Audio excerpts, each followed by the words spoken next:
activar el video. Bueno, muy buenos días a todos los que nos están acompañando el día de hoy. Muchas gracias, Florencia, y muchas gracias a los panelistas anteriores por compartirnos pues, todos estos temas que la verdad han sido muy interesantes. Yo pues soy representante del DGCB para Costa Rica y Centroamérica. Y bueno, el día de hoy tenemos a Eva García Velázquez, que nos va a ayudar con el siguiente tema. Muchas gracias a Eva también por compartirnos pues, todos esos temas tan relevantes relacionados particularmente con el tema prevención de biopelículas en la industria alimentaria.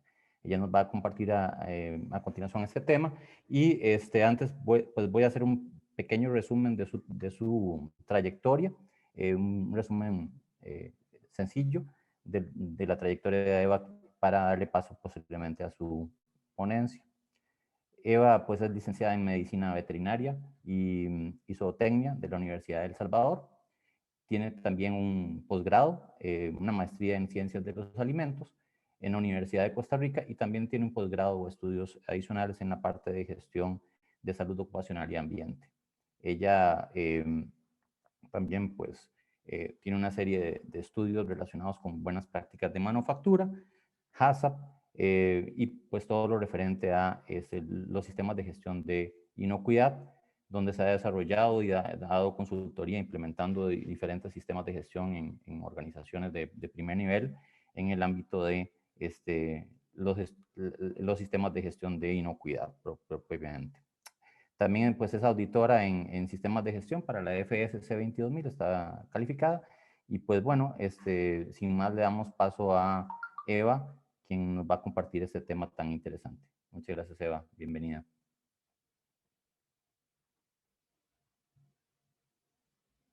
¿Nos escuchas, Eva?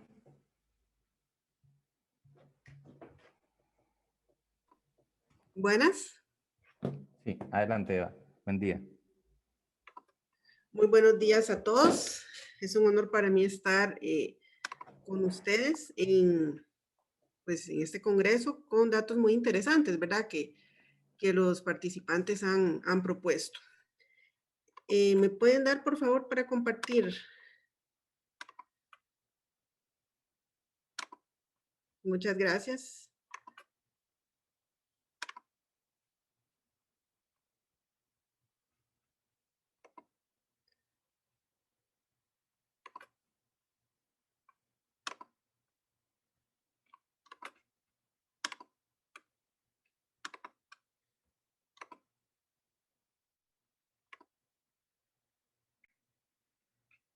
Ok, el tema que trata a continuación es sobre prevención de biopelículas en la industria alimentaria.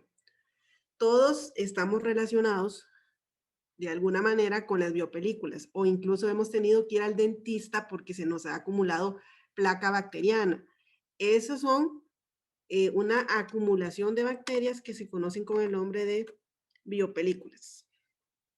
Y lo vamos a tratar con un poco más de profundidad en esta presentación.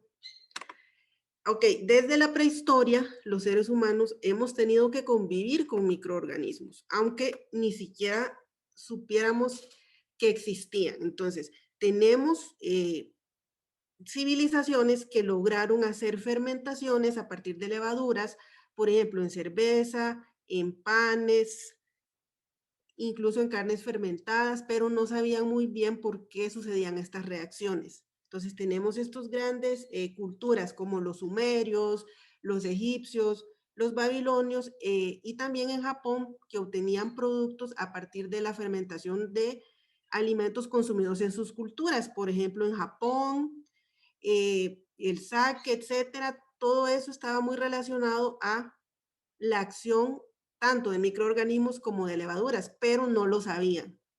Únicamente veían esos cambios, pero no estaban muy seguros de por qué pasaban, ¿verdad? En este caso, se daban a esta acción. Al principio, la parte de microbiología de los alimentos era muy empírica. Las personas tenían que seleccionar los alimentos intuitivamente. Entonces, si sabía feo, si veían que crecían mohos en la superficie, no lo ingerían. Entonces, era una parte muy instintiva. Fue a partir de cierto periodo cuando, bueno, empieza el microscopio ya como a ser el aparato, ¿verdad? Muy útil para la identificación de microorganismos. Entonces ya esta parte, ¿verdad? Quedó un poco relegada porque comenzaron ya la etapa científica. Entonces la microbiología de los alimentos se divide tanto en etapa científica como la empírica, que es la que estamos hablando con los hombres de las cavernas, estas grandes civilizaciones que intuitivamente o accidentalmente incluso, porque en muchos países eran climas muy cálidos, entonces crecían las levaduras y se dieron cuenta que la consistencia del pan era muy diferente cuando estaba expuesto al ataque microbiano y después se horneaba que a cuando no lo estaba. Por supuesto, no solamente todo fue beneficioso, ¿verdad? Tenemos, por ejemplo, todos hemos escuchado hablar de la famosa peste negra que se dio en la Edad Media, en donde fue una enfermedad transmitida por Yersinia pestis, un microorganismo que transportaba la pulga, que a la vez era transportada por las ratas. Se toma en cuenta que más o menos de un 30 o hasta un 60% de la población europea fue diezmada por este microorganismo. Entonces, incluso hay películas que hablan de la famosa peste negra y ahora pues estamos viviendo también una pandemia con el coronavirus. Entonces, quieramos o no, o queramos o no, tenemos que estar conviviendo con los microorganismos, tanto para nuestro beneficio, para hacer yogur, mantequilla, quesos, pan, cebada, etcétera, o para todo lo contrario, ¿verdad? Tenemos que incluso ver cómo hacemos para evitar esas enfermedades o esas pandemias. Y muchas veces los microorganismos tienen alta capacidad de resistencia, que es precisamente lo que vamos a ver con las biopelículas. Entonces nosotros y los microorganismos hemos estado, por supuesto, ellos han estado mucho tiempo atrás, hace millones de años aparecieron y probablemente cuando el ser humano desaparezca, ellas van a seguir colonizando el mundo. Entonces, estamos en una constante, muchas veces, competencia para tratar de evitar esos, esos hechos, ¿verdad? O esas enfermedades que pueden aparecer. Y claro, ¿verdad? Estamos muy ligados desde el principio, por supuesto, a ellos.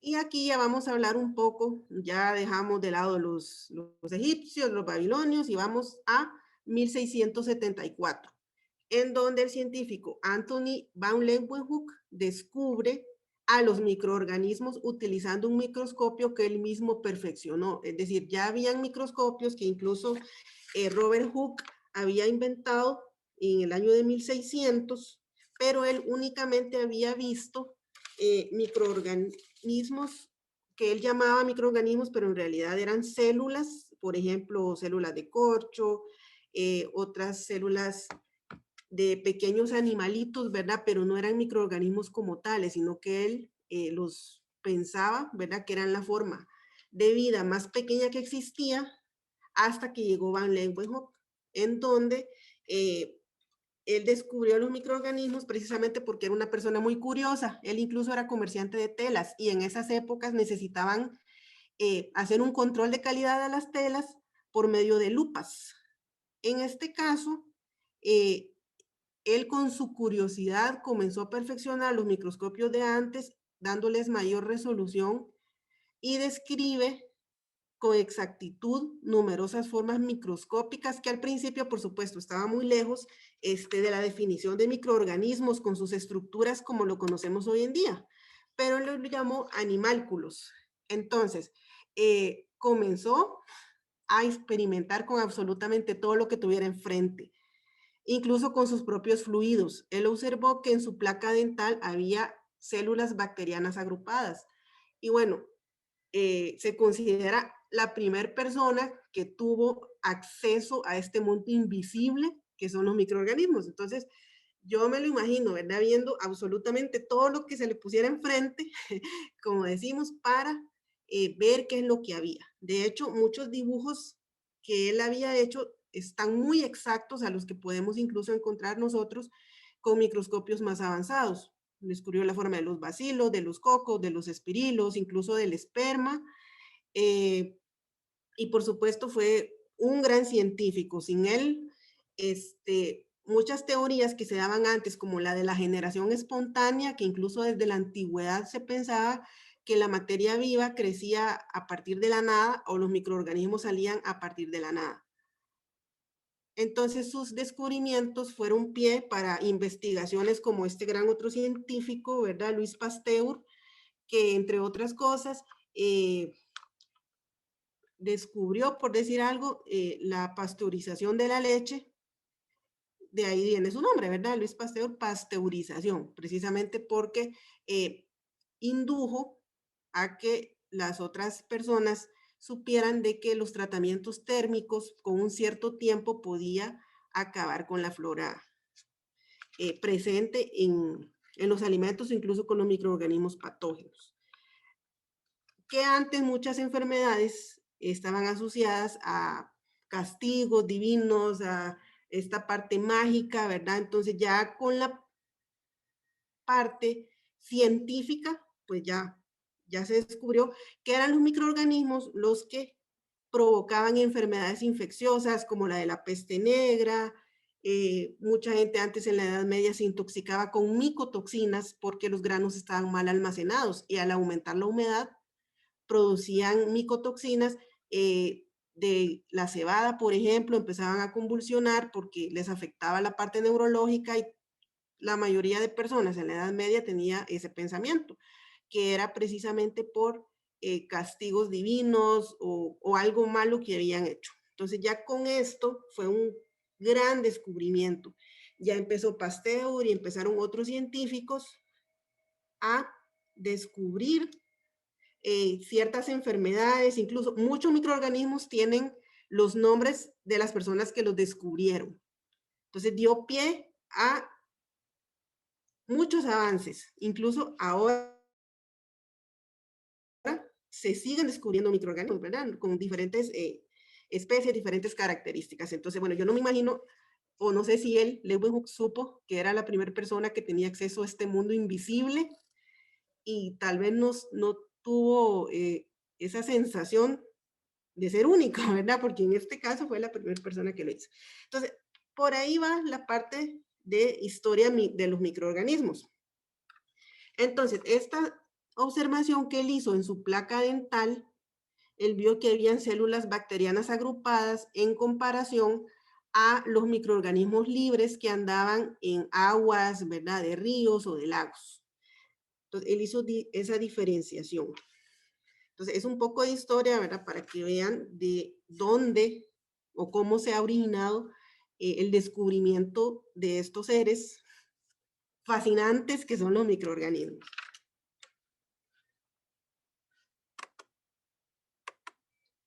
Ok, entonces ahora empiezo diciendo que las bacterias existen en la naturaleza bajo dos estadios.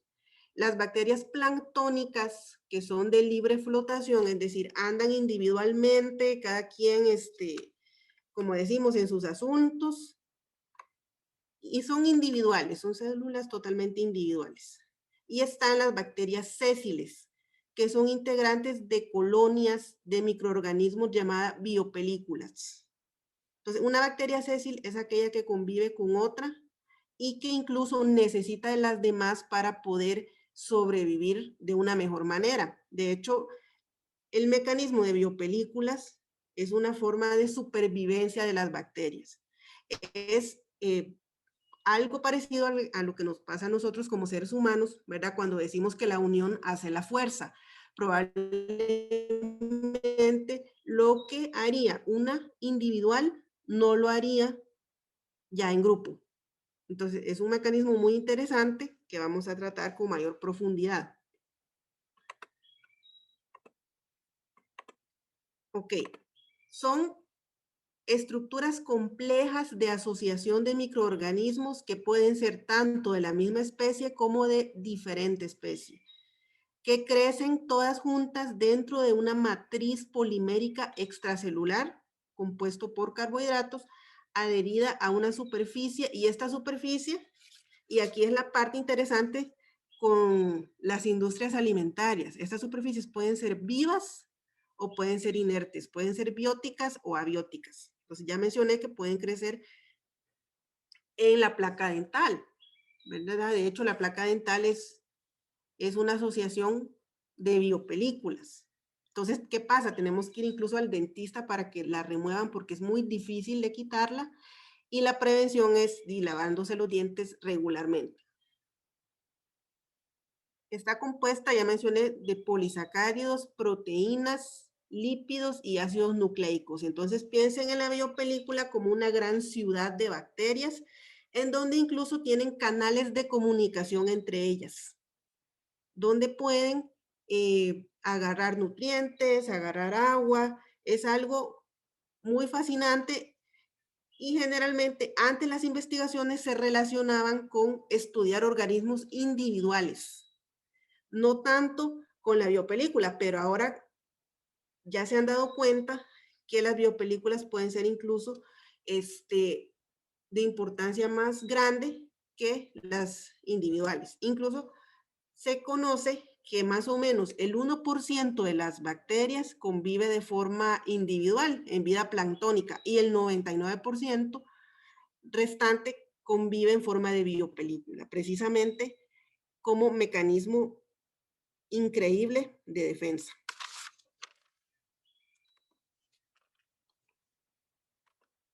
Ok, para que la biopelícula se desarrolle pueden pasar de minutos a horas. Entonces tenemos las células individuales que andan pues buscando nutrientes, se parecen mucho a nosotros, ¿verdad? Andan buscando cómo sobrevivir, un medio idóneo, perdón, para poder sobrevivir.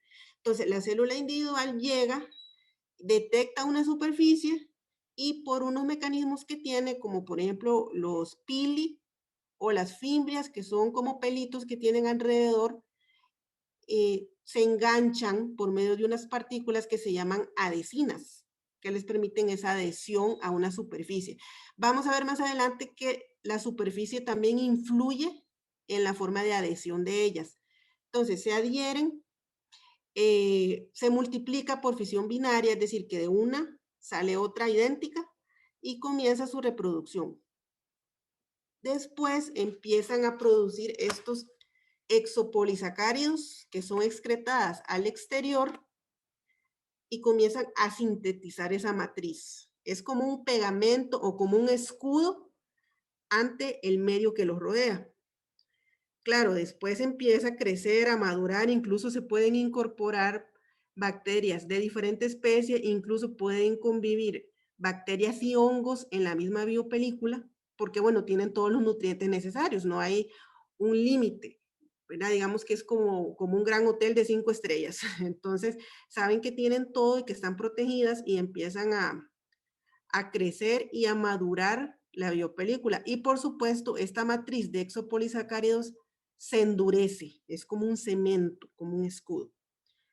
Claro, pero la función no termina ahí, porque su objetivo, pues, es defenderse contra el medio y qué mejor manera que volver a hacer otra biopelícula. Cuando crece y madura esta biopelícula, comienzan a dispersarse otros microorganismos. Es decir, saca microorganismos planctónicos y vuelve a comenzar el ciclo. Estos microorganismos planctónicos encuentran otra superficie donde pueden hacer otra biopelícula. Entonces podemos tener incluso en una misma instalación diferentes zonas con biopelículas, porque una biopelícula es un potencial ente para que se formen otras. Aquí es muy importante tener en cuenta esto para los procesos de limpieza y desinfección. Esta adhesión a ciertas superficies puede ser tanto reversible como irreversible. La parte reversible se ha establecido que puede durar dependiendo de las condiciones del medio, porque en este caso tampoco hay una receta que yo diga, bueno, esta bacteria dura tanto. Va a depender, pueden ser desde minutos a horas. Y la etapa irreversible es cuando ya los métodos de limpieza tradicionales muchas veces no son tan eficientes. Entonces, Se ha encontrado, por ejemplo, que en el Staphylococcus aureus, esta parte puede durar de 2 a 4 horas la reversible y 16 horas en formarse ya la biopelícula madura. Aquí hay muchas bacterias que tienen mayor predisposición a formar biopelículas, como la Salmonella, Pseudomonas, Listeria, Enterobacter, Estafilococos y Bacillus. Si se fijan, ¿verdad? Son muchas bacterias que están relacionadas con enfermedades de transmisión alimentaria. Y dentro de los hongos está la Cándida, género Aspergillus, Fusarium, Cryptococcus y otras bacterias ya de importancia más clínica. De hecho, la Cándida tiende a formar biopelículas en los genitales, ¿verdad? Por eso es bastante vista en ginecología.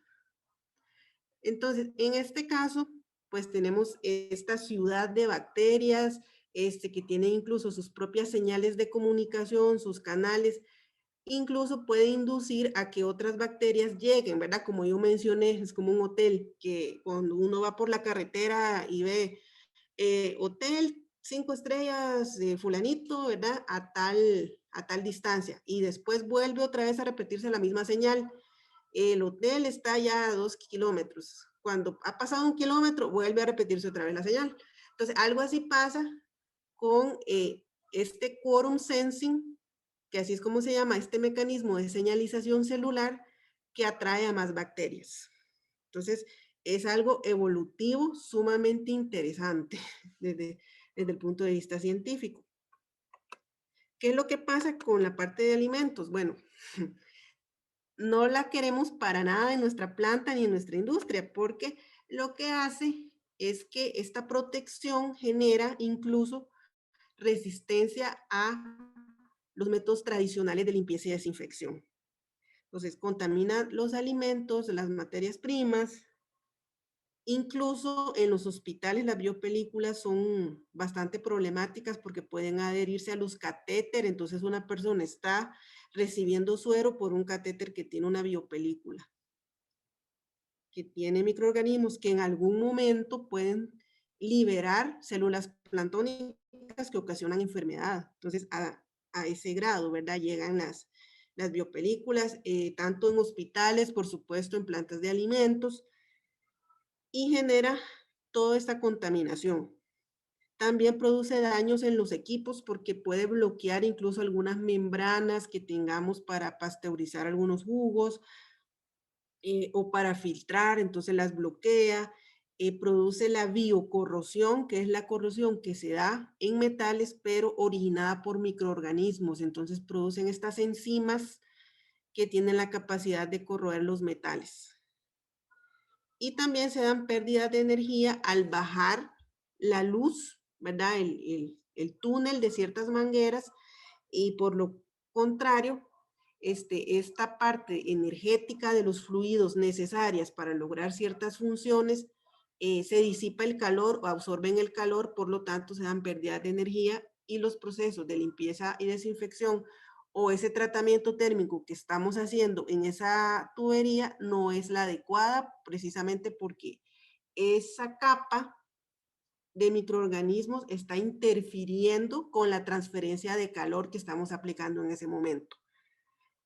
Entonces, como pueden ver, son muchos los daños para la industria alimentaria la formación de estas biopelículas. De hecho, se ha determinado que pueden establecerse en zonas de alta turbulencia, como en algunas tuberías donde pase líquido muy seguido. Eso tampoco va a ser impedimento. ¿Por qué? Porque ya con la formación de la matriz ya es muy difícil incluso que por el flujo ellas se liberen de esa biopelícula.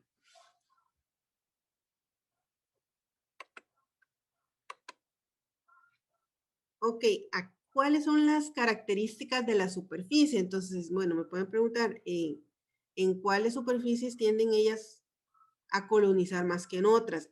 En realidad se ha determinado que la superficie depende mucho de la bacteria.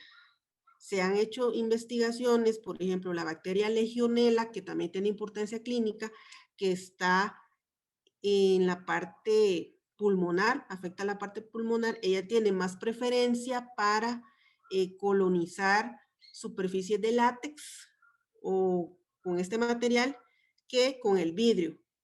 También se han hecho estudios de que prefieren superficies rugosas o con pequeñas imperfecciones o incluso con imperfecciones que se pueden ver a simple vista que aquellas que están un poco más pulidas. Por eso es importante también el diseño higiénico, cómo vamos a mantener estas superficies de la mejor manera para evitar que por esos huequitos se adhieran las bacterias. Las bacterias también tienen mecanismos que les permiten romper esas fuerzas que tiene la superficie por medio de las adhesinas, ya lo había mencionado, que las adhesinas son sustancias que les permiten a las bacterias a través de sus numerosos apéndices que tienen, como las fimbrias o los flagelos, adherirse a las superficies. Incluso si la superficie tiene un poco de repelencia a la bacteria, porque, bueno, la membrana celular de las bacterias tienen fuerzas electrostáticas, ellas rompen a través de esas adhesinas la fuerza de la superficie y se pueden, en este caso, ligar bastante a esa superficie. Entonces tampoco hay una receta de cuál es la mejor superficie, porque lo ideal es que estuviera, por supuesto, sin esas imperfecciones, lo más pulida posible, lo más cuidada, sin grietas, pero eso lo vemos más adelante en la parte de diseño higiénico. Entonces se pueden adherir a cerámica, a plástico, a vidrio, a metal, a los alimentos incluso, a la madera.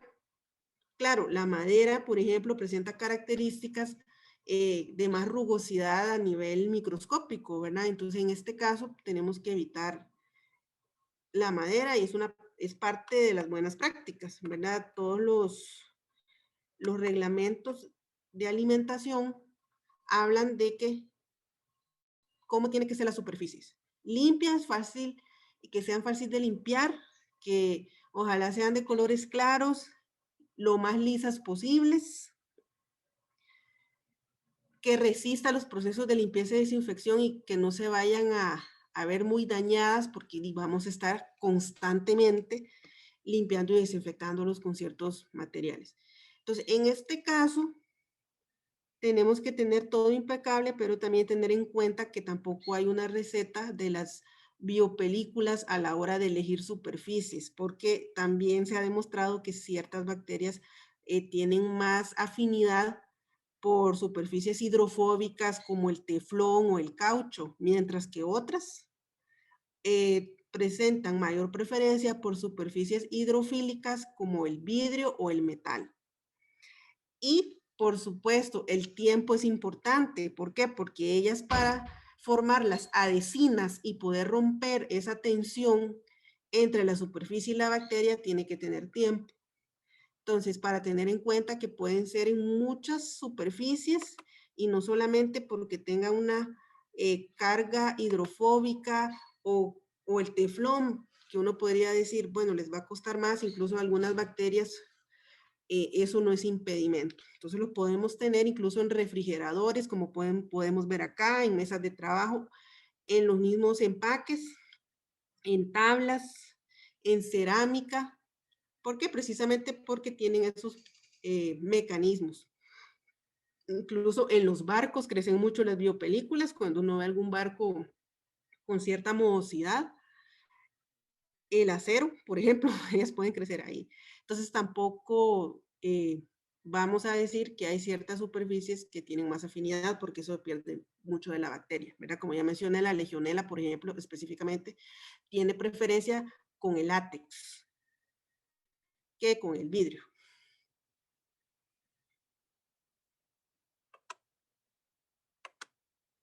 Aquí es donde entra el criterio de diseño y mantenimiento de instalaciones. ¿Por qué? Porque en algunas ocasiones se pueden presentar problemas de accesibilidad a ciertas zonas de los equipos o instalaciones. Aquí tenemos que tener en cuenta las ranuras, las grietas, los puntos ciegos donde no podemos ver cómo está la pared de atrás, etcétera, la esquina y los famosos ángulos de 90 grados. Por eso también dentro de las buenas prácticas está la curva sanitaria. redondear las esquinas para evitar una acumulación excesiva de suciedad. Todo esto impide una limpieza exhaustiva y por supuesto, como nosotros estamos teniendo el mantenimiento preventivo. Si hay grietas, si hay fisuras, una pequeña grieta para un microorganismo puede ser, no sé, como un estado de un país, ¿verdad? Precisamente porque son tan pequeños. Entonces, muchas veces nosotros subestimamos o lo vemos como un ser humano. Ah, bueno, que en esa grieta pequeñita no, nada, pues no voy a invertir tanto porque siento que es una grieta muy pequeña. Pero nos olvidamos que no tenemos que pensar muchas veces como seres humanos, ¿verdad? Para eh, identificar cuáles son aquello que me puede afectar desde el punto de vista microbiológico, tenemos que pensar como una bacteria, sentir como una bacteria y por supuesto tomar en cuenta cuáles son las condiciones que ellas necesitan.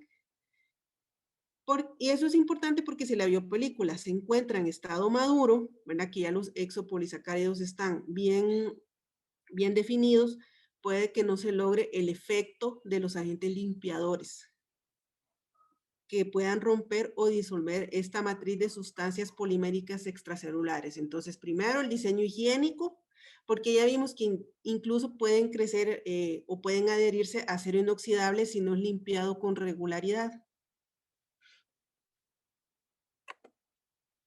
Seguimos, ¿verdad? Con el diseño higiénico, las biopelículas se pueden presentar en gran cantidad de zonas como tuberías, válvulas, bombas, áreas de soldaduras problemáticas que tengan muchas rugosidades. Entonces es importante que dentro del mantenimiento preventivo en los protocolos de limpieza y desinfección esté que todas estas acciones de soldaduras no van a producir puntos rugosos, que todo se va a lijar, se va a limar. Los desagües son un buen punto también precisamente porque están constantemente humedecidos y ahí pues sale la mayoría de aguas residuales, ¿verdad? Que puede tener gran carga microbiana y si no lo limpiamos adecuadamente, más bien podría producir la formación de biopelículas. También limpiar zonas de difícil acceso o que pensamos que no son tan importantes como la parte inferior de las bandas transportadoras, algunas mangueras de alimentación y los productos dispensadores de bebidas que muchas veces tienen estas redes de mangueras que es muy difícil limpiarlas, como los dispensadores de refrescos y de cafés. Entonces, independientemente si tenemos contacto directo o no con el alimento, tenemos que pensar también que la biopelícula tiene su fase de dispersión, donde puede colonizar otras zonas y producir este tipo de problema al generar otra biopelícula. Entonces tenemos que centrarnos en absolutamente todo, ver cuáles son las áreas críticas. Hay también un método que se llama zonificación ambiental, en donde se establece que tengo que dividir en zonas mi planta de alimentos y ver el riesgo en relación a qué tanto está comprometido con el producto o más bien cuánto está alejado. Entonces yo puedo tener 4 zonas definidas en donde la zona 1 va a ser las que están en contacto directo y la zona 4 aquellas que están incluso alejadas de la planta, como baños, vestidores. Entonces, si yo hago una zonificación y encuentro algún análisis que no está bien en las zonas 4, por ejemplo, o las zonas 3, que son zonas que están dentro de la planta de alimentos, pero más alejados del producto, yo podría pensar en dónde hay una contaminación cruzada, ¿verdad? Si tal vez hay alguna ranura o si el baño contacta directamente con las plantas de proceso, que también es inaceptable, pero al hacer una zonificación me estoy curando en salud de una posible infestación, digámoslo así, ¿verdad? Una colonización más bien de biopelículas, de bacterias que forman biopelículas. Entonces tenemos que tener cuidado con todo esto. Incluso, muy importante, en la parte de los equipos en desuso, la que no se utilizan mucho, y puede ser que una vez cada 15 días yo los utilizo o una vez al mes o una vez cada 6 meses, porque tal vez es un producto que tiene mucho que ver con la estacionalidad, con Semana Santa, no lo sé, o con Navidad. Yo puedo tenerlos, por supuesto, pero tengo que asegurarme de limpiar y desinfectarlos aunque no estén en uso. Más si no he hecho una buena limpieza y desinfección y he dejado residuos de alimentos, que es otra cuestión que también está relacionado con el aparecimiento de biopelículas. Entonces, todo se tiene que limpiar y desinfectar, establecer un buen protocolo de limpieza y desinfección y, por supuesto, eh, conocer estos métodos. En este caso, vamos a ver más adelante cómo se pueden detectar las biopelículas, cómo se pueden, eh, en- por decir algo, prevenir, pero no solamente prevenir, sino que cuando ya están formadas, cómo se pueden evitar, muy importante. Ok, los desagües y zonas circundantes. Como son zonas húmedas, las bacterias, igual que nosotros, necesitan agua, necesitan nutrientes. Puede ser un buen foco de biopelículas si no se desmontan o no se limpian adecuadamente. Y también tienen superficies que son totalmente compatibles con esta adherencia, ¿verdad? Con la formación de adhesinas que ellas utilizan para hacer esta reversión. Ya no sería una reversión, en este caso sería la parte irreversible. Entonces no tenemos que dejar, la clave aquí es no dejar que llegue a formar esa matriz totalmente irreversible. Tenemos que atacarlas primero previniendo.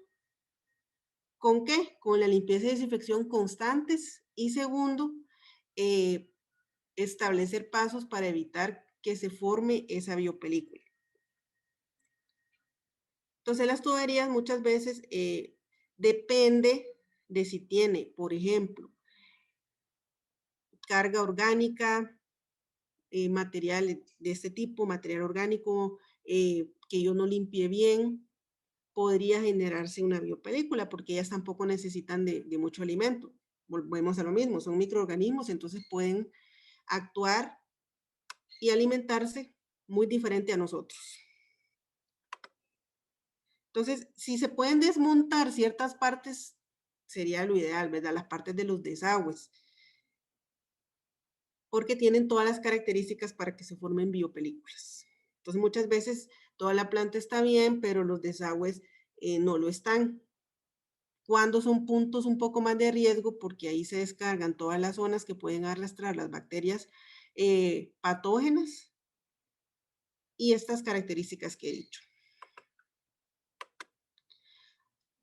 Como prevención de biopelículas, es decir, evitar que se formen, es el procedimiento estándar de limpieza y desinfección.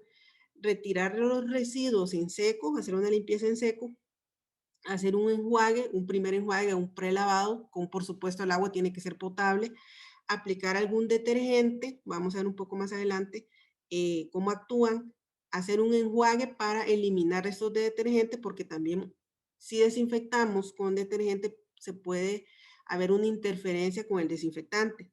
Hacer una desinfección, un secado y el séptimo paso, vigilancia y verificación de cómo está este proceso de manera, perdón, este proceso de manera que sea el mejor y que el riesgo de biopelícula sea muy bajo.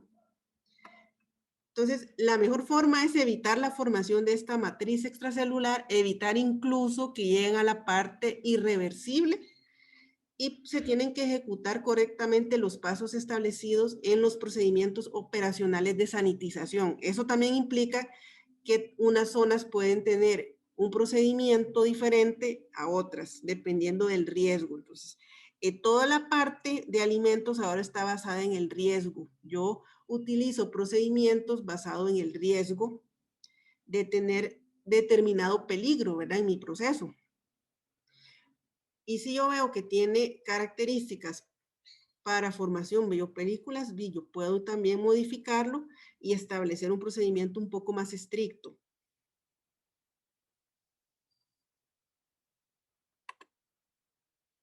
Debido a que las bacterias se adhieren de manera irreversible, muchas veces requiere la aplicación de métodos mecánicos un poco severos como el cepillado o el raspado de la superficie. ¿Por qué? Porque ya mencioné que esto se puede lograr traspasando la biopelícula con el objetivo de disolver esa estructura y tener acceso a esas células que flotan de manera interna.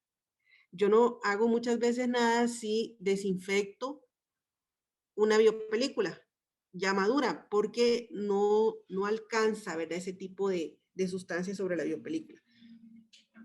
También es importante establecer que en el caso de acción mecánica, utilizando agua, por ejemplo, una manguera a presión o una hidrolavadora, podríamos decir, bueno, tiene la fuerza suficiente para perforar, por decir algo, la matriz de exopolisacáridos. Pero en este caso tenemos que tener cuidado porque esa fuerza podría ser una dispersión por propulsión de esa excesiva fuerza que estamos utilizando, creando más puntos de adherencia y desarrollo de biopelículas. Muchas veces los cepillados, los raspados, tienen un efecto mecánico, pero tienen que ser simbióticos, es decir, yo no puedo hacer un tratamiento mecánico y ya. ¿Por qué? Porque necesito la desinfección para eso. Y tampoco puedo desinfectar sin hacer un tratamiento mecánico. ¿Por qué? Porque no se va a romper la superficie y no va a haber esa accesibilidad a los microorganismos.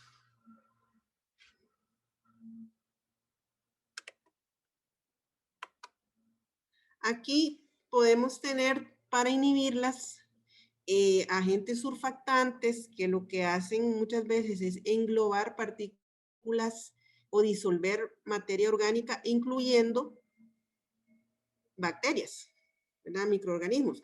Hay que tener en cuenta que los mismos elementos que están en las bacterias están en nosotros, entonces tienen lípidos, tienen proteínas, y los agentes surfactantes pueden ser un buen inicio para inhibir los microorganismos. Entonces aquí podemos tener algunos detergentes, algunos agentes limpiadores, ya sean espumantes o no. Muchas veces la espuma que se forma tiene la capacidad de englobar microorganismos y por lo tanto retirarlos. Aquí estamos hablando de cómo vamos a inhibir la formación de biopelícula. Podemos utilizar agua oxigenada o peróxido de hidrógeno, que es un gran oxidante. Lo que hace es que forma radicales libres totalmente inestables que reaccionan con las células. Estos radicales libres le roban, digámoslo así, un electrón a la bacteria que la desestabiliza, provocando una muerte o una lisis celular. Claro, las dosis muchas veces están dadas por los fabricantes, porque ahora tenemos gran cantidad de sustancias que combinan peróxido de hidrógeno, por ejemplo, con ácido peracético o con ácidos orgánicos. Entonces, siempre tenemos que establecer la parte o la dosificación que indica, en este caso, el fabricante. La ventaja también del peróxido de hidrógeno es que no deja tantos residuos como lo harían los productos químicos. Entonces, hay muchas investigaciones que hablan de reducción de biopelículas con peróxido de hidrógeno en dosis del 5%, de 2.5%. Pero, sin embargo, tengo que aclarar que esa parte tenemos que verla también con la información que dice el fabricante. El ozono, que se puede utilizar tanto en aire como acuoso, funciona muy parecido al peróxido de hidrógeno, oxida a los microorganismos, por lo tanto no permite que se reproduzcan porque hay una destrucción de la célula bacteriana. Es un gas también completamente inestable y oxida igual a la bacteria. Entonces, al oxidarla, al provocar una serie de radicales libres, como los radicales libres que muchas veces se forman en nuestro cuerpo, por lo tanto tenemos que tomar antioxidantes, pero bueno, ellas no tienen ese mecanismo de antioxidación tan perfeccionado, entonces por lo tanto hay una muerte celular. Entonces el ozono también es un buen agente que se ha demostrado que puede inhibir el crecimiento microbiano. Estamos hablando en este caso en las partes que no son reversibles.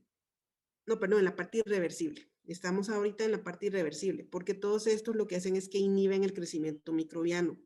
Ya cuando se forman los exopolisacáridos, muchas veces incluso tenemos que pensar en tratamientos mixtos que combinen la parte física, es decir, la parte mecánica, la fricción y la parte de desinfectantes. Incluso vamos a tener que utilizar muchas veces tratamientos enzimáticos. Entonces ya venden enzimas que tienen capacidad de actuar sobre la degradación de las células bacterianas, ejerciendo también un efecto beneficioso para la superficie.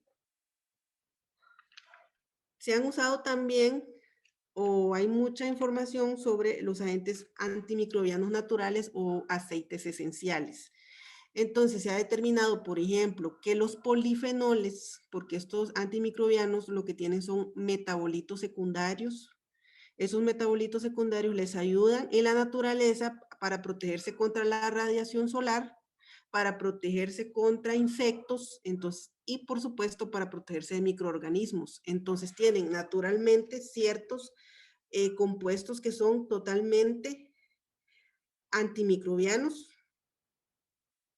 y los podemos aislar para venderlos comercialmente, como se están haciendo, y ver qué tanto está produciendo en inhibir la parte de los microorganismos. Entonces, por ejemplo, algunos polifenoles de algunos tés, por ejemplo, como el té rugosa, se ha determinado que inhibe el crecimiento microbiano de tal manera que tiene injerencia sobre sus estructuras, sobre los flagelos y sobre algunos pili, y por supuesto reduce totalmente la motilidad de estos microorganismos. En este caso, al reducir esa motilidad, las hace más susceptibles al medio y por supuesto evita que se puedan movilizar hasta encontrar una superficie. Nuevamente, esta parte de agentes antimicrobianos está muy nueva, pero sin embargo pueden existir productos en el mercado a base de aceites esenciales, de limoneno que se encuentra en los limones, de carbaracol que se encuentra en el orégano y en el tomillo. Muchos, por supuesto, investigaciones son a nivel de laboratorio, entonces ellos lo que hacen es que incuban o forman una biopelícula a propósito y agregan ciertas dosis de agentes antimicrobianos y la mayoría se ha determinado que hay una reducción sobre los microorganismos y sobre sus mecanismos que les permiten hacer la movilidad. Y el hipoclorito de sodio, bueno, la lejía, también se ha determinado, aquí hay que tener cuidado, nuevamente insto a consultar la ficha técnica que dice el fabricante, porque también es un oxidante, pero tenemos que tener cuidado con la dosis. Entonces, el hipoclorito de sodio lo que hace es que produce ácido hipocloroso cuando se descompone, generando también una oxidación de la célula, es un oxidante fuerte. Entonces, son mecanismos que podemos utilizar u opciones que podemos utilizar para evitar la formación de las biopelículas en la industria alimentaria. Entonces, este es el punto, ¿verdad?, que tenemos que tener en cuenta. Hay otros desinfectantes, pero estos es lo que la literatura establece que son más efectivos que otros desinfectantes químicos. Más que todo para inhibir la formación de biopelículas. También podemos utilizar choques térmicos, es decir, agua caliente en vez de utilizar agua fría. ¿Por qué? Porque, bueno, el calor es un desnaturalizante, creo que de toda vida, ¿verdad? De todo tejido vivo. Y se ha sugerido también el uso de agua caliente de manera periódica para eliminar biopelículas o incluso para, por supuesto, prevenir su recurrencia. El problema aquí es que tenemos que tener en cuenta qué superficie estamos aplicando estas temperaturas elevadas, porque si son arriba de los 95 grados durante largos tiempos, puede ser que sea incluso perjudicial para ciertas superficies. Y los choques térmicos, bueno, es esto, ¿verdad? Tener una temperatura lo suficientemente elevada para que se desnaturalice la célula Incluso hay una investigación que habla de la legionela, ¿verdad? Que es una bacteria que también es estudiada bastante porque forma biopelículas a nivel clínico. Y en este caso hicieron un experimento de cuánto podía ella sobrevivir. Y se determinó que arriba de los 60 grados a 70 grados por 36 minutos logró una termoaclimatación. Entonces, incluso podría haber bacterias que tienen la capacidad de sobrevivir ciertos tratamientos. ¿Eso cómo lo vamos a definir? Con un diagnóstico. Con un diagnóstico es importante tener que hacer, ¿verdad? Con un diagnóstico de laboratorio. Se han desarrollado también enzimas, hay comercialmente en este momento, porque yo he visto preparados enzimáticos que utilizan las propiedades lipolíticas, proteolíticas y glucolíticas, es decir, que degradan la glucosa, que contribuyen a destruir las sustancias generadas por estas comunidades, evitando su adherencia, ¿verdad? Las enzimas son sustancias que participan en la catálisis y eso significa que podemos degradar las biopelículas. Las ventajas es que no son corrosivas ni dañan los equipos, son amigables con el ambiente, no contaminan a los alimentos y son fáciles de remover. Se pueden utilizar otros equipos, por ejemplo, ahora se ha utilizado mucho el fenómeno de pulsos eléctricos de alto voltaje. No sé si han escuchado que ahora incluso se está pasteurizando la leche o ciertos líquidos con estos pulsos eléctricos, que provoca la destrucción de la membrana por electroporación. Significa que la membrana se va a partir precisamente porque llegan pulsos eléctricos que para nosotros tal vez no sean tantos, pero para una bacteria es como si estuviera en la chispilla eléctrica, por poner un ejemplo. Entonces ellas tienden a destruirse. En este caso también estamos hablando de un método, digámoslo así, muy nuevo, porque en este momento se utiliza mucho para extraer azúcares de los vinos o colorantes de otro tipo de bebidas. Pero es una técnica prometedora en este momento, nada más se está utilizando a nivel de laboratorio, ¿verdad? Utilizando pulsos eléctricos de alto voltaje.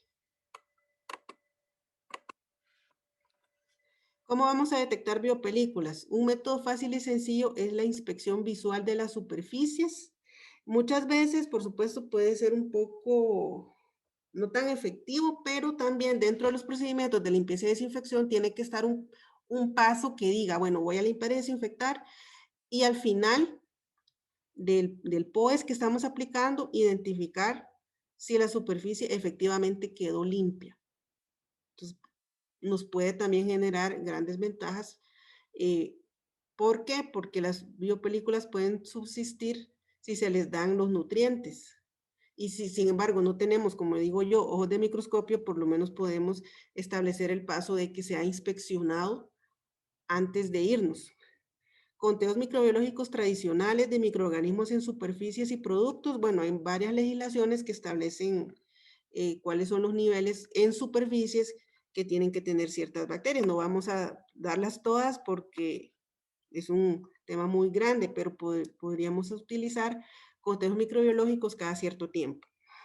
Hisopados como métodos de ATP, que es una molécula que está presente en toda la materia viva. De hecho, el ATP la utilizamos para la respiración celular, y si hay trazas de ATP, puede ser que haya bacterias, microorganismos en realidad, y también alimentos. Entonces, independientemente de ambos, no tiene que ver ninguno, ¿verdad? Ni restos de microorganismos, ni de alimentos, y para eso estamos limpiando, para evitar esta suciedad, ¿verdad? En los alimentos, esta parte de proteínas, grasas, etcétera. Aquí en la parte de los hisopados tenemos que tener cuidado si vamos a analizar biopelículas ya maduras, tener en cuenta que puede dar falsos negativos precisamente porque yo estoy muestreando una zona 10 por 10 centímetros, ¿verdad? Del hisopado. Primero, la zona pues, es muy pequeña y en segundo, si el hisopado está en contacto con el exopolisacárido, no va a llegar a las células planctónicas que están abajo, entonces probablemente el resultado salga un poco alterado. Detección por métodos de luz ultravioleta que utiliza enzimas lumínicas como la luciferina, que reacciona con, con ciertos compuestos vivos presentes en los microorganismos. Entonces, también yo he visto disponibles en el mercado que incluso esta lámpara, a diferencia del ATP, puede detectar grandes áreas. Hay productos colorimétricos específicos para su detección y tampoco voy a mencionar marcas, pero ahora en Google hay mucha información donde pueden también investigar sobre cuáles son esos productos colorimétricos.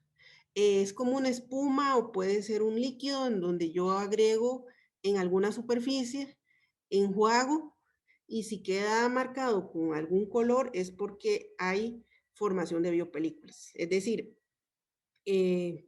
muchas sustancias que tienen estos compuestos están presentes en los exopolisacáridos del biofilm, por eso es importante su relevancia dentro de la composición para poder establecerlos de una mejor manera, poder identificarlos. Eso se puede utilizar tanto en superficies verticales como horizontales, porque tiene mecanismos de adherencia que permiten esa parte. Y métodos tradicionales como reacción en cadena de la polimerasa, que bueno, detecta ADN, tiene la capacidad de amplificar con una muestra pequeña la identificación de cierta especie. Eso también puede ser útil. Todo esto, pues tenemos que tener en cuenta cuáles vamos a utilizar. Y bueno, ya para ir terminando, en sistemas cerrados, la aplicación de técnicas de hisopados o incluso desensamblar ese tipo de partes no es posible, por lo que pueden muestrearse las aguas del enjuagado para validar la eficiencia del proceso de limpieza. Con esto se asegura no desmontar el equipo, que muchas veces es imposible, y se puede utilizar técnicas de bioluminiscencia o midiendo el carbono total orgánico presente en una muestra. Entonces, ¿qué nos va a decir el carbono total orgánico? Si en este caso hay ciertas sustancias que son producidas por organismos vivos, porque nosotros tenemos el carbono, ¿verdad? Como las bacterias. Muchas veces se utiliza para medir la calidad de aguas residuales y los parámetros se pueden consultar también en las legislaciones de reglamentos de agua potable de cada uno de los países.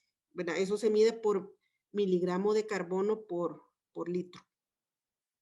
Generalmente tienen que ser números bajos. Mientras más bajo esté el número, significa que la limpieza está bien hecha, ¿verdad? Entonces, en este caso, la aparición de biopelículas es menos. Entonces, en productos o en procesos cleaning in place, que es imposible, tenemos que tener ciertos compuestos como alcalinos fuertes que se van pasando por las tuberías y seguido de un desinfectante, digámoslo así, para rematar el riesgo, para minimizar el riesgo de que se formen biopelículas, porque muchas veces va a ser imposible.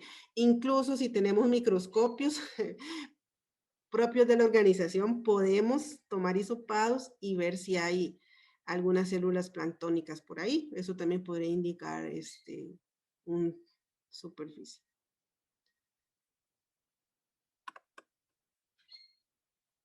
Ok, para terminar, las biopelículas son comunidades bacterianas cuyos mecanismos de resistencia son más ventajosos respecto a células individuales. Entonces, ellas se van a querer defender. Entonces, ¿qué es lo que tenemos que hacer? Poner en la mesa cuáles son las ventajas que tenemos nosotros como tecnólogos de alimentos contra ellas. La prevención es la mejor forma, ya lo mencioné, la cual se va a lograr con limpieza y desinfección continua. No tenemos que dejar que las biopelículas se formen. El diseño higiénico es otro pilar fundamental, tanto en la limpieza y desinfección como el diseño higiénico. De hecho, las las normas de alimentos establecen como primero, ¿verdad? Independientemente si es el reglamento técnico centroamericano, si es la ISO 22002-1, ¿qué es lo primero que establecen? La ubicación, por supuesto, de la planta, pero también los materiales de limpieza y desinfección, los de tanto de equipos como de utensilios. Entonces tenemos que asegurarnos que todo esté de la mejor manera, ¿verdad? Como una sala de cirugía, ¿verdad? Esa es la mejor forma para prevenir las biopelículas. Y eso sería, perdón, eso sería todo. Muchísimas gracias. Y cualquier cosa, pues, bueno, la presentación la podemos compartir también. Ok, excelente. Bueno, ahí para los que preguntan por las presentaciones, en este caso vamos a poderla compartir. No en todos los casos lo haremos así. Pues la información es de propiedad de cada ponente, ¿verdad? Bueno, vamos a ingresar entonces a la sección de consultas. Tenemos ahí varias y a pesar de que estamos sobre el tiempo, pues nos tomaremos 5 o 10 minutitos por ser la última conferencia del día de hoy para tratar de dar atención a todas las consultas que ustedes nos fueron realizando durante la conferencia, durante la charla. Entonces vamos a empezar con algunas preguntas. Teresa nos pregunta, cuando el caso es irreversible y la limpieza de desinfección ya no es suficiente, ¿qué alternativas se tienen? Eva, tal vez si nos ayudas con esta consulta.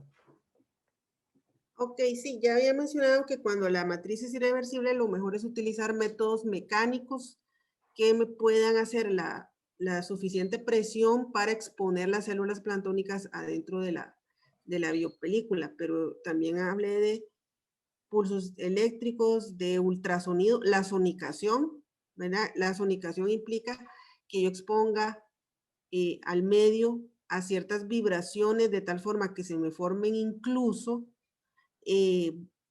algo así como unas burbujas que tienen temperaturas muy elevadas, pero bueno, para nosotros no lo vemos así porque en realidad somos seres humanos, pero para una bacteria eso es fatal. Entonces, si ya se forma la biopelícula, lo mejor son métodos mecánicos o incluso métodos enzimáticos.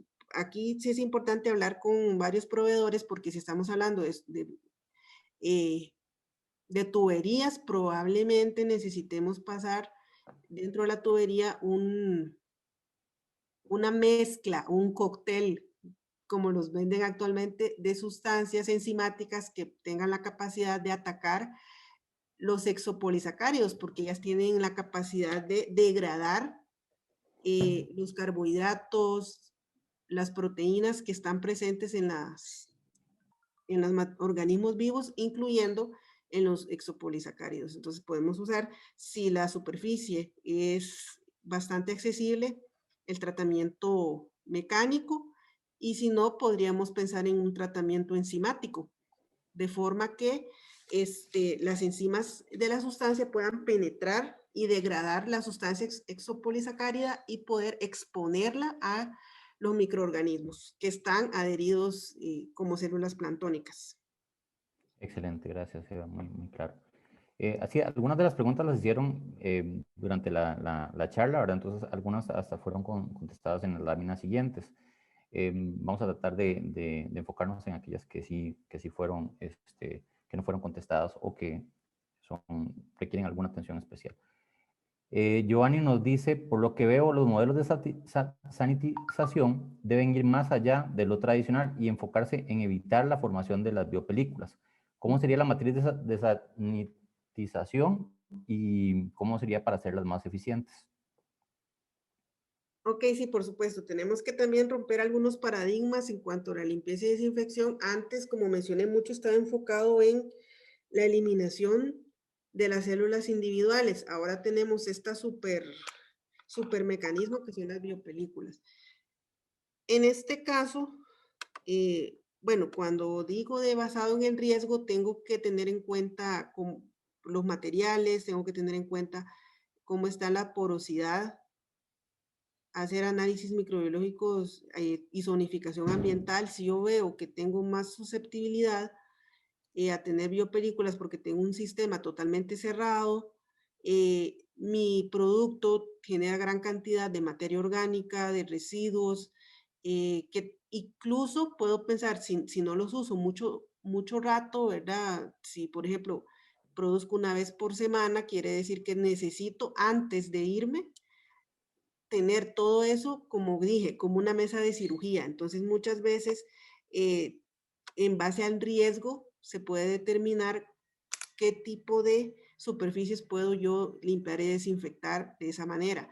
Ahora, para prevenirlo, como dije, es limpieza y desinfección que muchas veces nosotros lo hacemos de manera rutinaria con nuestras sustancias químicas que tenemos. En este caso sí es importante, dentro de las buenas prácticas de sustancias químicas, tener la validación de ese desinfectante para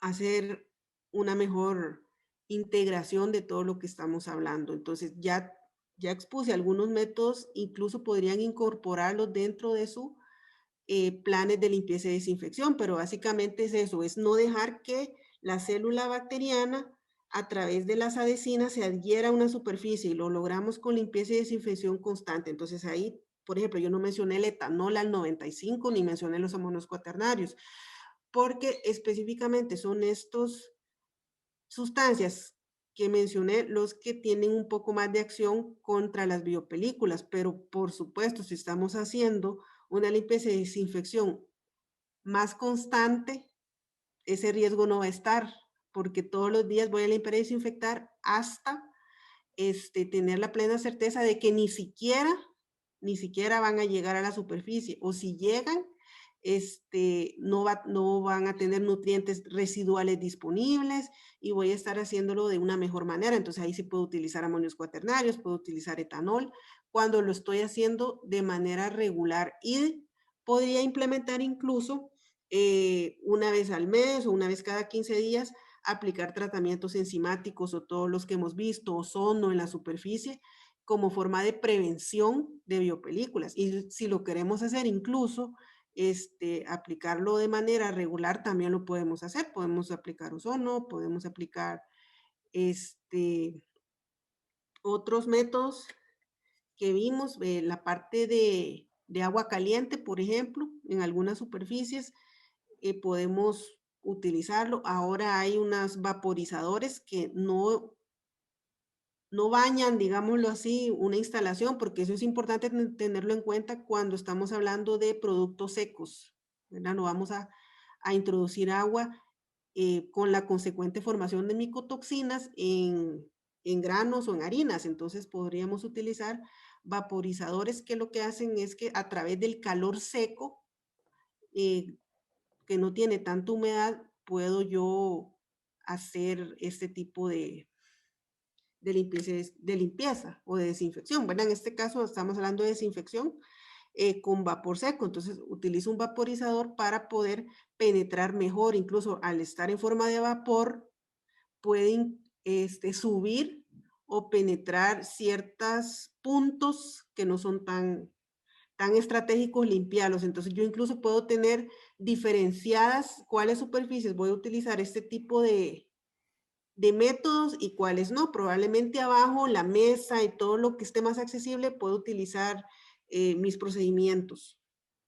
Pero si yo tengo alguna área que es más crítica porque no alcanzo o porque no se puede desmontar, puedo pensar en ozono o puedo pensar en vapor que llegan, se meten, ¿verdad? Por los poros de una mejor eficiencia. Entonces, eso lo va a definir el riesgo que veamos en nuestras superficies, incluso en el producto, si es muy nutritivo o no, ¿verdad? En la parte de los desagües, tenerlos totalmente limpios y yo puedo establecer procedimientos diferentes para ciertos equipos y completamente diferentes para mis mesas o algo que esté un poco más alcanzable.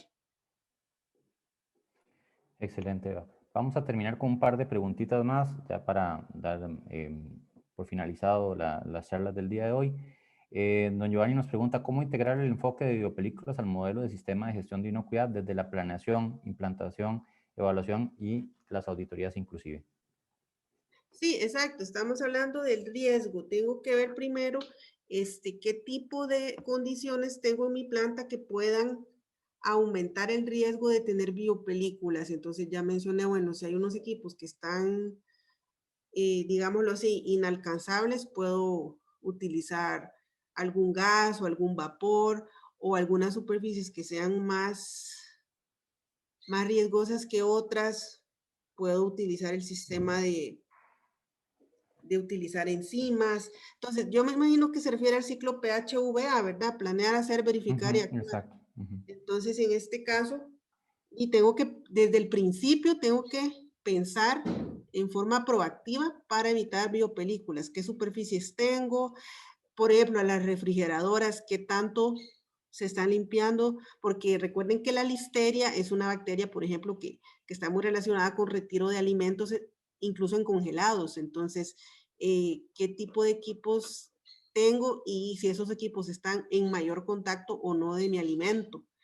Entonces, todo eso del diseño higiénico, del material que estoy utilizando, tiene que ver mucho con la planeación, porque se supone que antes de establecer una planta tengo que pensar en todo esto, incluso en cuáles van a ser mis agentes de limpieza y desinfección. En la parte de la implantación, pues la zonificación higiénica nos va a ayudar bastante a, a implantar un buen sistema para evitar biopelículas, porque incluso incluye muchas zonas de la planta, muchas zonas de la empresa. Y en este caso, podríamos utilizar la zonificación higiénica, podríamos evaluar cuáles son los procesos de limpieza y desinfección, por ejemplo, si hay verificación en todos los procesos de limpieza y desinfección. Bueno, entonces podemos tener análisis microbiológicos, eh, técnicas de bioluminiscencia, podemos tener análisis de la polimerasa, ¿verdad? La reacción en cadena, pero es importante que los procedimientos tengan una parte de verificación. Por supuesto, es importantísima la capacitación del personal en cuanto a biopelículas, entonces se les puede explicar con este tipo de analogías de la placa bacteriana, que si van a un lago y ven alguna roca, ¿verdad? Cubierta de coloración verde, esas son biopelículas y pueden pasar también en nuestras superficies. Entonces, la parte de implantación también tiene mucho que ver con la capacitación del personal en cuanto a biopelículas, porque todo está enfocado a las bacterias individuales. Entonces, incluso podríamos pensar en los comedores, ¿verdad? Del personal. Recuerden que una forma donde ellas pueden madurar, expelen células planctónicas, incluso podemos tener una biopelícula en la parte del comedor. Entonces ahí tenemos que tener en cuenta que podría en algún momento afectar incluso la planta procesadora. Y en las auditorías igual, el diseño higiénico, se evalúa si hay puntos ciegos, si hay sistemas cleaning in place, cómo se está haciendo, hay muestreos frecuentes de análisis microbiológicos y por supuesto incluso la bacteria, que la bacteria que estamos analizando para formar biopelículas tenga mucho que ver con la producción. Y bueno, muchas veces los criterios microbiológicos, al menos en Centroamérica hay uno que establece, dependiendo del tipo de producto, cuál es la bacteria que afectaría más, ¿verdad? Entonces, si estoy haciendo alimentos congelados, podría pensar en una listeria. Entonces, incluso yo, bueno, yo como auditora haría eso. Eh, establecería si las bacterias que se están analizando tienen que ver con la materia prima o con el producto terminado que en este momento se está produciendo. Entonces, y tal vez no sea muy razonable pensar en identificar vibrio, que se genera mucho en la parte de aguas marinas, en pescados, si tal vez mi producto no está muy relacionado con ese tipo de procesamiento. Son pasteles, ¿verdad? Que todos los ingredientes ya son alimentos listos para consumir. Entonces, ese tipo de cosas yo lo tomaría en cuenta en las auditorías, porque tal vez esté analizando una bacteria que no tenga mucho que ver con la actividad de la planta. Entonces son indicadores. Muchos ya están dentro de las buenas prácticas. El mantenimiento preventivo, limpieza y desinfección, toda esa parte que dije que si vamos a soldar, no dejar pues pequeñas arrugas, ¿verdad? Sino que tratar de limar todas las superficies. Eso también se tiene que evaluar. Y bueno, la capacitación que recibe el personal, las prácticas higiénicas del personal, los químicos que estamos usando, la frecuencia de limpieza y desinfección. Entonces, muchas veces ya está dentro de las buenas prácticas. Lo que pasa es que sí hay que tener en cuenta, dentro de las listas de chequeo de auditorías, por ejemplo, tomar en cuenta y decir específicamente si las superficies son fáciles de limpiar y desinfectar y no permiten el riesgo de formación de biopelículas, por ejemplo. Entonces ya integrar o añadir algunas preguntas relacionadas con la formación de biopelículas, precisamente porque muchas veces las células microbianas solas, por supuesto, son importantes, pero si no tomamos en cuenta a ese riesgo que tenemos de biopelículas en todo, ¿verdad? En planear, hacer, verificar, actuar y en las auditorías, por supuesto, va a ser muy difícil, pues implementar un sistema integral porque son comunidades que se han venido estudiando recientemente, ¿verdad? Excelente, Eva, muchas gracias, muy amable por todas sus consultas. La verdad es que tenemos una cantidad importante más de consultas. Vamos a tratar de solventarlas por otro medio, ya sea al correo que ustedes ven ahí, ¿verdad? O vamos a tratar de hacerles llegar, o ustedes se pueden también contactar con los expertos, con cada ponente, para que podamos poder contestar con detenido tiempo, ¿verdad? Todas las consultas que nos han hecho, nosotros las llevamos aquí apuntadas para que, pues, en la medida de lo posible podamos contestar a todos los interesados en sus consultas en particular. Bueno, agradecemos que nos hayan acompañado durante esta mañana en estas charlas. Esperamos realmente que haya sido de provecho para todos. Los horarios que ustedes están viendo ahí son distintos para cada zona horaria, para cada país, ¿verdad? Hay algunos que pues, pudieron haberse conectado a una hora que no era. Por favor, consúltenlo en nuestras redes. En nuestras redes las tenemos ahí disponibles tanto programas como horarios, ¿verdad? Y también no lo pueden consultar a nuestros correos si tuvieran alguna duda para que no se vayan a perder las ponencias. Agradecerles el día de hoy por habernos acompañado y bueno, nos vemos el día de mañana, en la mañana para Latinoamérica y en la tarde creo que para Europa. Entonces, desearles un buen día y nos vemos el día de mañana. Que tengan una excelente tarde.